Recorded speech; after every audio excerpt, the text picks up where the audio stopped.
नमस्कार। महाभारत की कथा में आप सभी का हार्दिक स्वागत, अभिनंदन। कुरुवंश की उत्पत्ति का पहला भाग आप लोगों ने सुना। आज दूसरा भाग आप सभी के समस्त प्रस्तुत है। बढ़ते हैं उसी के आगे। एक दिन उसके आश्रम में दुर्वासा ऋषि पधारे। महाराज दुष्यंत के विरह में लीन होने के कारण शकुंतला को उनके आगमन का ज्ञान भी नहीं हुआ और उसने दुर्वासा ऋषि का यथोचित स्वागत सत्कार नहीं किया। दुर्वासा ऋषि ने इसे अपमान समझा और क्रोधित होकर बोले, बालिके, मैं तुझे शाप देता हूं कि जिस किसी के ध्यान में तू लीन होकर तूने मेरा निरादर किया है वह तुझे भूल जाएगा। दुर्वासा ऋषि के शाप को सुनकर शकुंतला का ध्यान टूटा और वह उनके चरणों में गिरकर क्षमा याचना करने लगी। शकुंतला के क्षमा प्रार्थना से द्रवित होकर दुर्वासा ऋषि ने कहा, अच्छा, तेरे पास उसका कोई प्रेम चिन्ह होगा तो उस चिन्ह को देखकर उसे तेरी स्मृति आएगी।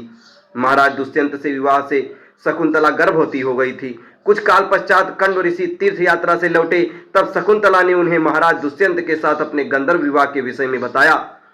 इस पर महर्षि कंड ने कहा, पुत्री विवाहित कन्या का पिता के घर में रहना उचित नहीं है। अब तेरे पति का घर ही तेरा घर है। इतना कहकर महर्षि ने शकुंतला को अपने शिष्यों के साथ हस्तिनापुर भिजवा दिया। मार्ग में एक सरोवर में आचमन करते समय महाराज दुष्यंत की दी हुई शकुंतला की अंगूठी, जो कि प्रेम चिन्ह थी, सरोवर में ही गिर गई। उस अंगूठी को एक मछली निगल गई।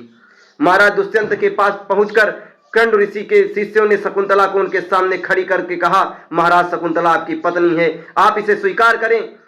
महाराज तो दुर्वासा ऋषि के शाप के कारण शकुंतला को विस्मृत कर चुके थे, अतः उन्होंने शकुंतला को स्वीकार नहीं किया और उस पर उल्टा होने का लांछन लगाने लगे।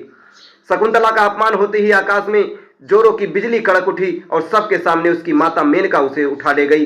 जिस मछली ने शकुंतला की अंगूठी को निगल लिया था, एक दिन वह एक मछुआरे के जाल में आ फंसी। जब मछुआरे ने उसे काटा तो उसे पेट में अंगूठी निकली। मछुआरे ने उस अंगूठी को महाराज दुष्यंत के पास भेंट के रूप में भेज दिया। अंगूठी को देखते ही महाराज को शकुंतला का स्मरण आया और वे अपने कृत्य पर पश्चाताप करने लगे। महाराज ने शकुंतला को बहुत ढूंढवाया किंतु उसका पता नहीं चला।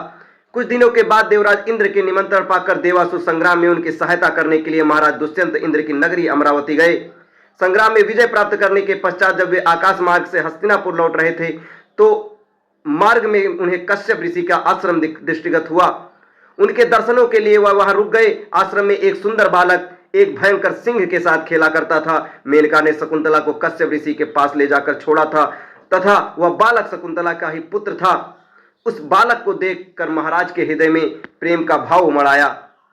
वे उसे गोद में उठाने के लिए आगे बढ़े तो शकुंतला की सखी चिल्ला उठी, हे भद्र पुरुष, आप इस बालक को न छुएं, अन्यथा उसकी भुजा में बंधा काला डेरा सांप बनकर आपको उसे डस लेगा।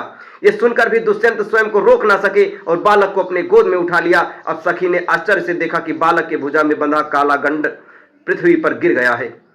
सखी को ज्ञात था कि बालक को जब कभी भी उसके पिता अपनी गोद में लेगा तो वह काला डेरा पृथ्वी पर गिर जाएगा।